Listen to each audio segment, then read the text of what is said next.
Salah satu tujuan bangsa Belanda pada awalnya datang ke Indonesia hanya untuk melakukan perdagangan sebelum akhirnya melakukan penjajahan. Pada waktu itu, Indonesia memiliki kekayaan alam yang sangat berlimpah berupa rempah-rempah. Tidak hanya itu, keadaan alam Indonesia yang sangat subur sangat cocok untuk sektor pertanian. Hal itulah yang mendorong bangsa Belanda untuk datang ke Indonesia dan untuk berkuasa. Keadaan masyarakat Indonesia pada penjajahan Belanda harus hidup dengan sistem monopoli dan kekuasaan lain yang dijalankan oleh para penjajah. Tak sedikit yang masyarakat Indonesia yang merasa dirugikan oleh sistem yang dijalankan oleh para penjajah tersebut. Antara lain, yang pertama ada sistem monopoli VOC. VOC merupakan perusahaan dagang yang didirikan oleh Belanda pada tanggal 20 Maret 1602. Karena persediaan rempah Belanda yang sangat melimpah, namun harganya sangat turun drastis. Yang kedua adalah sistem tanam paksa. Tanam paksa adalah peraturan yang dikeluarkan oleh Gubernur Jenderal Johannes van den Bosch pada tahun 1830. Sistem ini mewajibkan setiap desa menyumbangkan 20% tanah mereka untuk ditanami komoditi ekspor seperti teh, kopi, nila, dan lain sebagainya. Hasil tanaman tersebut akan dijual pada pemerintah Belanda dengan harga yang sudah ditetapkan. Dan desa yang tidak memiliki tanah diwajibkan untuk bekerja selama 65 hari dalam setahun. Sistem tanam paksa yang diberlakukan oleh penjajahan Belanda ini menimbulkan penderitaan dan kemiskinan pada bangsa Indonesia. Yang ketiga ada sistem kerja paksa atau kerja rodi. Dalam masa jabatan Gubernur Jenderal William Daendels pada tahun 1808 hingga 1811, masyarakat Indonesia harus merasakan yang namanya kerja rodi. Kerja rodi ini memberikan dampak penderitaan kepada bangsa Indonesia atau masyarakat Indonesia. Mereka disuruh bekerja tanpa digaji dan mereka harus dipaksa bekerja dan bekerja. Komite Hijaz adalah sebuah kepanitiaan kecil yang diketuai oleh Kiai Haji Abdul Wahab Hasbullah. Panitia ini bertugas untuk menemui Ibnu Saud di Hijaz, Arab Saudi untuk menyampaikan beberapa permohonan. Sejak Ibnu Saud, raja yang beraliran Wahabi menaklukkan Hijaz, Mekah dan Madinah pada tahun 1924 hingga tahun 1925, aliran Wahabi sangat dominan di tanah haram. Kelompok Islam lain dilarang untuk mengajarkan mazhabnya, bahkan tidak sedikit para ulama yang dibunuh pada saat itu. Dalam kondisi seperti ini, umat Islam yang ada di Indonesia yang berahli sunnah wal jamaah merasa prihatin dan mengirimkan beberapa utusan untuk menemui Raja Saud. Dan utusan inilah yang disebut dengan Komite Hijaz. Santri As'ad menyampaikan tasbih yang dikalungkan oleh dirinya dan mempersilahkan Kiai Haji Muhammad Hasyim Asy'ari untuk mengambilnya sendiri di leher As'ad. Bukan bermaksud As'ad tidak mengambilkannya untuk Kiai Haji Asy'ari, melainkan As'ad tidak ingin menyentuh tasbih sebagai amanah dari Kiai Haji Khalil Bangkalan kepada Kiai Haji Asy'ari. Sebab itu, tasbih tidak tersentuh sedikit pun oleh tangan As'ad selama berjalan kaki dari Bangkalan ke Tugu Ireng. Setelah tasbih diambil, Kiai Haji Asy'ari bertanya kepada As'ad, apakah ada pesan lain dari Bangkalan? Kontan As'ad hanya menjawab, ya Jabar, ya Qahar. Dua Asmaul Husna tersebut diulang oleh As'ad hingga 3 kali sesuai pesan sang guru. Setelah mendengar lantunan itu, Kiai Haji Asy'ari kemudian berkata, Allah Subhanahu wa Ta'ala telah memperbolehkan kita untuk mendirikan jami'iyah. Riwayat tersebut merupakan salah satu tanda atau petunjuk di antara sejumlah petunjuk berdirinya Nahdlatul Ulama. Awalnya, Kiai Haji Abdul Wahab Hasbullah sekitar tahun 1924 menggagas pendirian jami'iyah yang langsung disampaikan kepada Kiai Haji Hasyim Asy'ari untuk meminta persetujuan. Namun, Kiai Haji Asy'ari tidak lantas menyetujui terlebih dahulu sebelum ia melakukan surat istikharah untuk meminta petunjuk kepada Allah Subhanahu wa Ta'ala. Sikap bijaksana dan kehati-hatian Kiai Haji Asy'ari dalam menyambut permintaan Kiai Haji Abdul Wahab juga dilandasi oleh berbagai hal. Di antaranya, posisi Kiai Haji Asy'ari saat itu lebih dikenal sebagai Bapak Umat Islam Indonesia, yaitu di Jawa. Lalu Kiai Haji Asy'ari juga menjadi tempat meminta nasihat bagi para tokoh pergerakan nasional. Peran kebangsaan yang luas dari Kiai Haji Asy'ari itu membuat ide untuk mendirikan sebuah organisasi harus dikaji secara mendalam.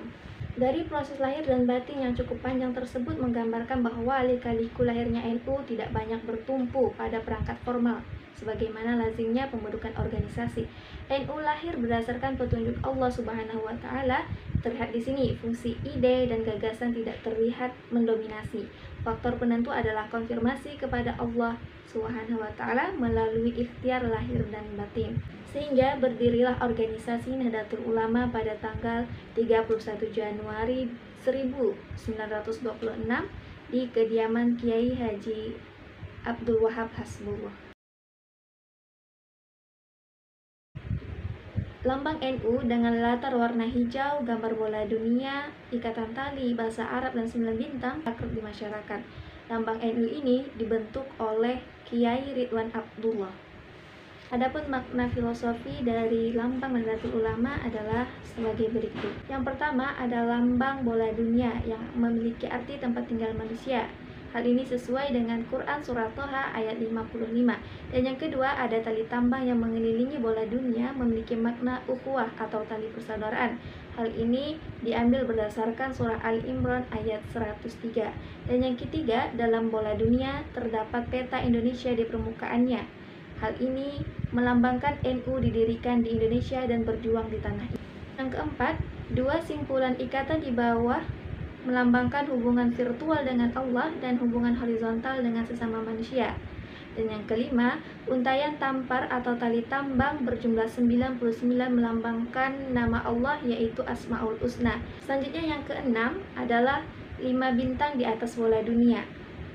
1 bintang di tengah ukurannya lebih besar dari 4 bintang lainnya. Ukuran bintang yang lebih besar ini melambangkan Rasulullah, sedangkan 4 bintang lainnya melambangkan keempat sahabatnya yang mendapat julukan Khulafaur Rasyidin, yaitu Abu Bakar, Umar bin Khattab, Ali bin Abi Thalib, dan Utsman bin Affan. Yang ketujuh, 4 bintang di bawah bola dunia yang melambangkan 4 imam mazhab Ahlus Sunnah wal Jamaah, yaitu Imam Syafi'i, Imam Maliki, Imam Hambali, dan Imam Hanafi. Kedelapan, jumlah bintang secara keseluruhan ada 9, yang artinya ini melambangkan Wali Songo atau 9 ulama penyiar agama Islam. Yang kesembilan, tulisan Nahdlatul Ulama dalam huruf Arab melintang di tengah bumi untuk menunjukkan nama organisasi tersebut, Nahdlatul Ulama, kebangkitan para ulama. Lalu, warna memakai latar warna hijau yang artinya adalah kesuburan, dan tulisan memakai warna putih yang artinya adalah kesucian. Kiai Hasyim Asy'ari lahir pada tanggal 14 Februari 1871 dan wafat pada tanggal 25 Juli 1947. Dan pada Muktamar NU tahun 1930, kontribusi beliau terhadap NU dibuktikan dengan tulisannya tentang anggaran dasar Nahdlatul Ulama, dikenal dengan Qonun Al-Asai Jami'iyat Nahdlatul Ulama. Pemikiran-pemikiran beliau kemudian dituangkan dalam wadah organisasi Nahdlatul Ulama yang bertujuan untuk memperkuat ukhuwah Islamiyah antar organisasi. Kontribusi beliau terhadap NU tidak lain untuk menegakkan syariat Islam di Indonesia tanpa harus menghilangkan prinsip dasar negara kesatuan Republik Indonesia. Kiai Haji Abdul Wahab Hasbullah lahir pada tanggal 31 Maret 1888 dan wafat pada 29 Desember 1971. Kiai Haji Abdul Wahab Hasbullah merupakan salah seorang dari sekian banyak ulama yang ikut serta menghadiri acara peresmian organisasi Nahdlatul Ulama di Surabaya. Dengan kontribusi beliau yang cukup besar terhadap Nahdlatul Ulama, maka tidak heran jika beliau dijuluki sebagai pendiri Nahdlatul Ulama bersama adik iparnya yakni Kiai Haji Basri Syamsuri pada tahun 1926. Beliau merumuskan hasil pemikirannya dengan membentuk tim Komite Hijaz. Kiai Haji Khalil Bangkalan lahir pada tanggal 7 Januari 1820. Beliau merupakan guru dari Kiai Hasyim Asy'ari yang memiliki peran penting dalam pembentukan Nahdlatul Ulama. Kiai Hasyim Asy'ari sebelum membentuk organisasi Nahdlatul minta petunjuk kepada gurunya yaitu Kiai Haji Khalil Bangkalan. Kedatangan Jepang ke Indonesia terjadi pada tahun 1942 yang awal pendaratannya terjadi di Bengkulu. Pada penguasa kependudukan Jepang sejak awal lebih menunjukkan minat untuk mendekati para pemimpin Islam daripada mengkerut para kalangan elit tradisional dan kaum tradisional. Sejak kedatangan Jepang di Jawa, Jepang seringkali menyampaikan menghormati dan menghargai Islam dan tentang perhatian terhadap kekuatan Islam di negara Indonesia. Umat Islam Indonesia memperoleh keuntungan dengan didirikannya Sumubu, yaitu suatu kantor urusan agama. Sumubu merupakan pendirian Jepang yang tentunya memberikan banyak keuntungan bagi bangsa Indonesia, terutama Nahdlatul Ulama. Pada masa kependudukan Jepang, Nahdlatul Ulama memiliki beberapa kemajuan. Di antaranya adalah Kiai Hasyim Asy'ari menjadi tokoh Nahdlatul Ulama yang diberikan kepercayaan dalam memimpin organisasi bentukan Jepang yang berdampak pada kemajuan Nahdlatul Ulama. Selain itu, Kiai Hasyim Asy'ari juga menjadi dewan penasihat pada peta yang para anggotanya banyak dari para kalangan santri.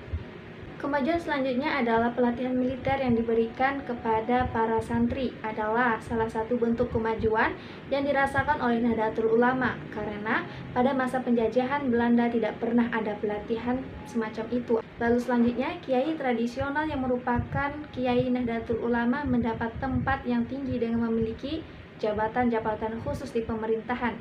Selain itu, juga diberikan pendidikan kepada para kiai seperti sejarah, kewarganegaraan, olahraga, dan bahasa Jepang.